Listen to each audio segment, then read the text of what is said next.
Good morning student.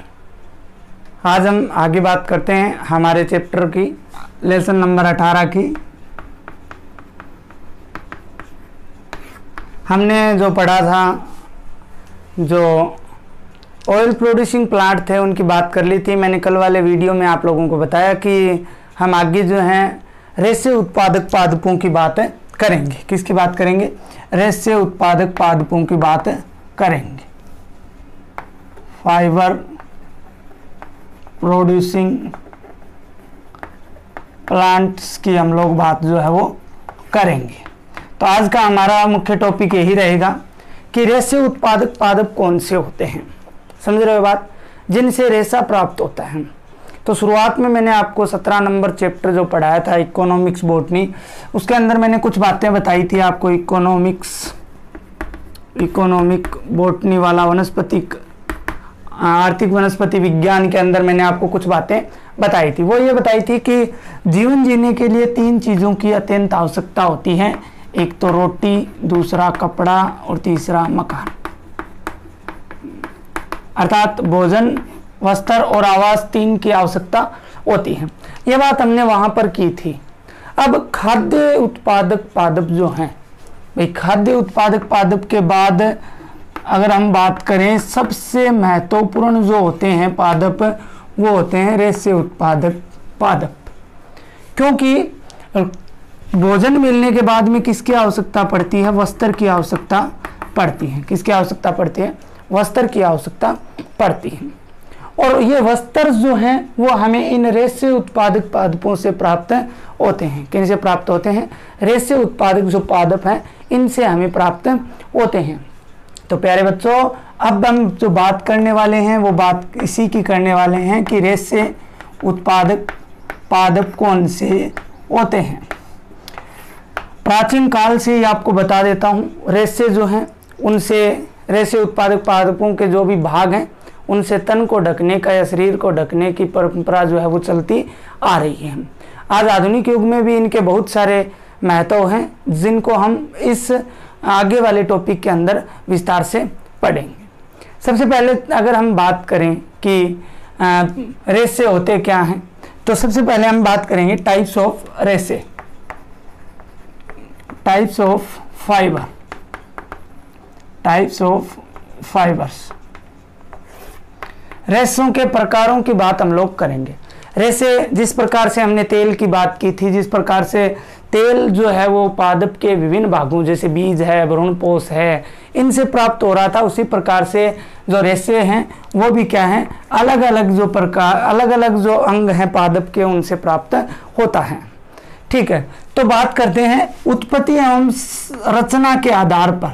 उत्पत्ति एवं रचना के आधार पर, उत्पत्ति एवं रचना के आधार पर अगर हम बात करें तो इनके कितने प्रकार होते हैं? 3 प्रकार होते हैं। कितने प्रकार के होते हैं? ये 3 टाइप्स के होते हैं। कितने टाइप्स होते हैं?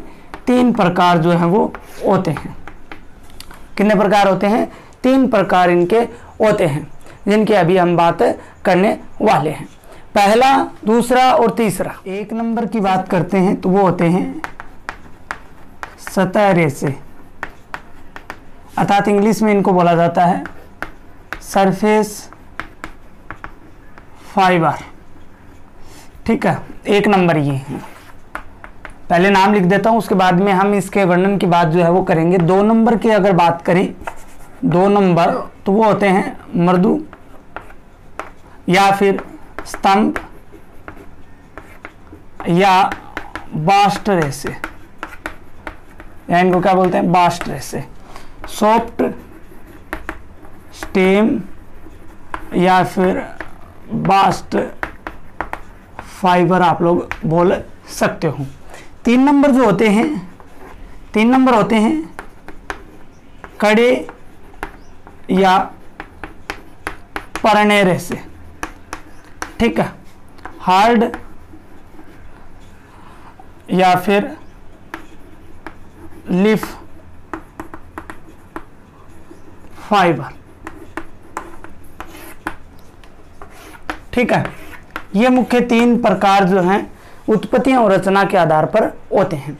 सबसे पहला बात करते हैं एक नंबर की बात करते हैं सतह रेशे। देखिए ये ऐसे रेशे होते हैं जो पादप के जो अंग है, बीज या फल, उनकी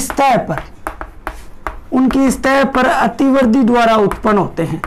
उनकी सतह पर किसके द्वारा उत्पन्न होते हैं? अतिवर्धी द्वारा, बीज या फल की सतह, इसलिए इनको क्या बोला जाता है? सतह रेशे जो है वो बोला जाता है, क्योंकि ये बीज या फल की सतह पर अतिवर्धी के कारण उत्पन्न होते हैं। एग्जाम्पल की अगर बात करते हैं तो कपास, ठीक है ना, कपास आप इसका उदाहरण जो है वो दे सकते हो। इसके बाद में 2 नंबर बात करें मृदु स्तंभ या बास्ट रेशे, ठीक है। इनकी अगर बात करें तो ये जो द्विबीजपत्री पादप होते हैं, कौन से पादप? द्विबीजपत्री पादप जो हैं, द्विबीजपत्री पादपों के जो तने हैं, तने में जो फ्लोएम रेशे होते हैं, कौन होते हैं? फ्लोएम रेशे एवं परिरंभ से प्राप्त होते हैं। किससे प्राप्त होते हैं?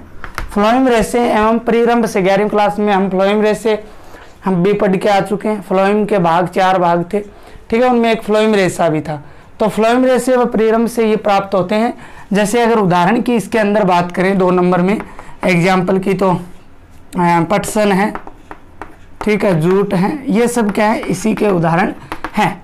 3 नंबर हम बात करते हैं, 3 नंबर कड़े या पर्णे रेशे, हार्ड एंड लीफ फाइबर्स।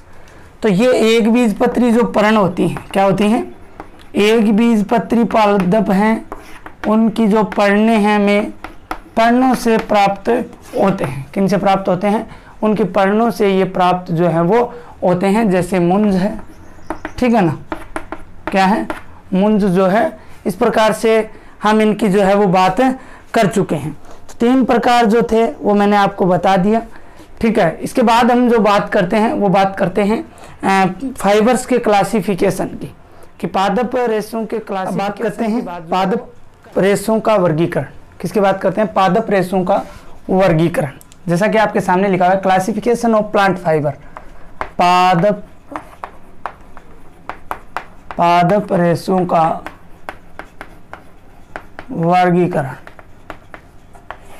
देखिए पादप रेशों का वर्गीकरण की बात करते हैं तो आपने एक वैज्ञानिक का नाम 17वें चैप्टर के अंदर सुना था, A.F. हिल। इन्होंने 1952 के अंदर इनकी एक पुस्तक थी जिसका नाम था इकोनॉमिक बॉटनी, और इन्होंने बहुत सारे पादपों को आर्थिक वनस्पति विज्ञान के जो पादप थे, उनके उत्पाद थे, उनको 4 भागों में डिवाइड किया था। लेकिन यहाँ पे हमें वो बात नहीं करनी। तो इन्होंने A.F. हिल 1952 ने इकोनॉमिक्स बॉटनी के अंदर अगर हम बात करें पादप रेशों का जो वर्गीकरण है वो 6 भागों में किया।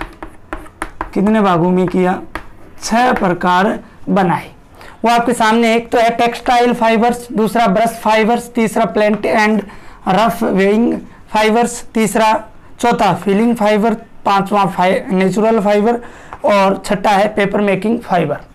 6 प्रकार इन्होंने बताए थे A.F. हिल ने। पहला है टेक्सटाइल फाइबर, इसको बोलते हैं वस्त्र रेशे। क्या बोला जाता है? वस्त्र रेशे बोला जाता है। अर्थात ऐसे रेशे जिनसे कपड़े, रस्सियां, बोरियां, ठीक है, सूतली आदि का निर्माण किया जाता है, वो कौन से होते हैं? वस्त्र रेशे होते हैं। ये प्राप्त किए जाते हैं कपास, जूट, सन आदि से ये प्राप्त किए जाते हैं, जिनसे वस्त्र, जिन्हें क्या कहा जाता है? वस्त्र रेशे कहा जाता है। दूसरा है ब्रश, या फिर इनको कूर्च भी बोला जाता है। क्या बोला था? कूर्च या ब्रुश रेशे। ये रेशे जो होते हैं ये झाड़ू व ब्रश बनाने के काम में आते हैं। झाड़ू व ब्रश बनाने के काम में आते हैं। जैसे खजूर की पत्तियां, क्या होता है? जैसे खजूर की पत्तियां। इसके बाद में अगर हम बात करें, तीसरा है plating and rough weighing fibres, अर्थात बुनने वाले और खुरदरे बनाने, जो हम अगर बात करें तो बुनने वाले या खुरदरे बनाने वाले जो रेशे हैं, जैसे टोकरियां बनाना, चटाइयां बनाना, कुर्सी की सीट बना, जो है कवर बनाना, इस प्रकार की जो सामग्रियां बनाई जाती हैं, जैसे बांस, वो इसके अंदर आते हैं। 4 नंबर है फीलिंग फाइबर्स, अर्थात बढ़ाओ रेशे। फीलिंग का मतलब क्या होता है? बढ़ना। तो जैसे रजाई, गद्दे, तकिए आदि का भराव जो किया जाता है वो इस प्रकार के रेशों से किया जाता है, भराव रेशों से, जैसे कपास है, मदार है, सेमल है, ठीक है। इसके अलावा नारियल जो है उससे क्या किया जाता है, इनका भराव जो है वो किया जाता है रेशे से। पांचवा है नेचुरल फाइबर अर्थात प्राकृतिक रेशे, ऐसे रेशे जिनको सीधा शरीर ढकने के काम में लिया जाता है। किसके काम में लिया जाता है? शरीर ढकने के काम में लिया जाता है, उनको क्या कहा जाता है? नेचुरल फाइबर कहा जाता है। जैसे शहतूत, पत्थर शहतूत का जो रेशे हैं उनसे टापा वस्त्र बनाए जाते हैं। कैसे वस्त्र?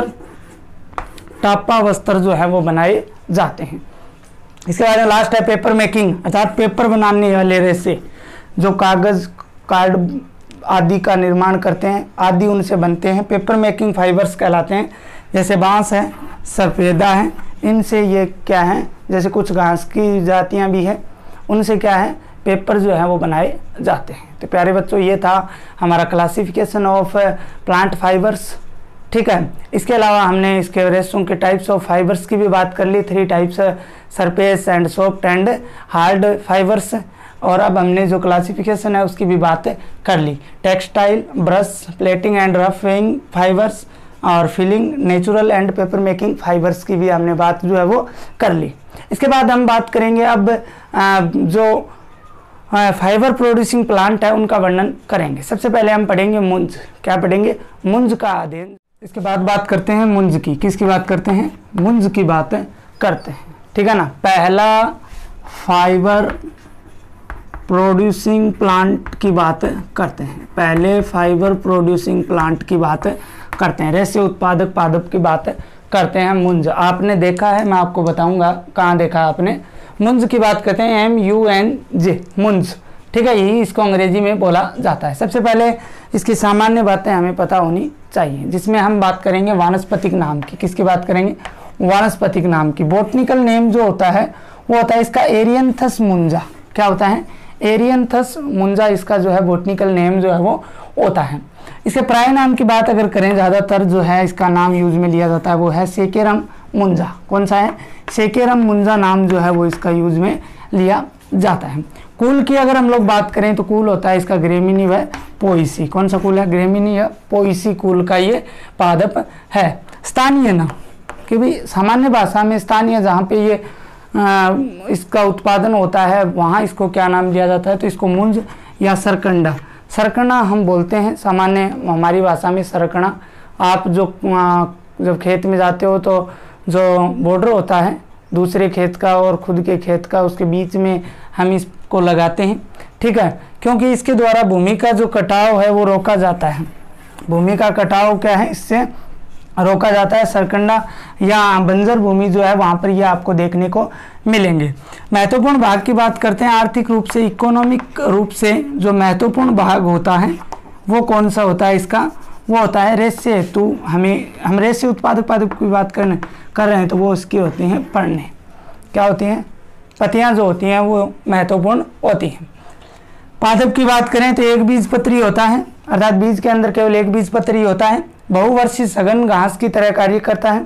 रेतीले आवासों में ये पाया जाता है। कहाँ पे पाया जाता है? रेतीले आवास हमारे आसपास बहुत है, रेतीले आवासों में ये पाया जाता है। भूमि के कटाव को रोकने के लिए इसको काम में लिया जाता है, ठीक है ना, इसको बोया जाता है। इसके घास की लंबाई अगर बात करें तो 5 से 8 फीट लंबी होती है। कितनी होती है? 5 से 8 फीट लंबी है वो होती है। मूल की अगर बात करें तो वो भूमिगत वह क्या होती हैं? चौड़ी व मोटी होती हैं।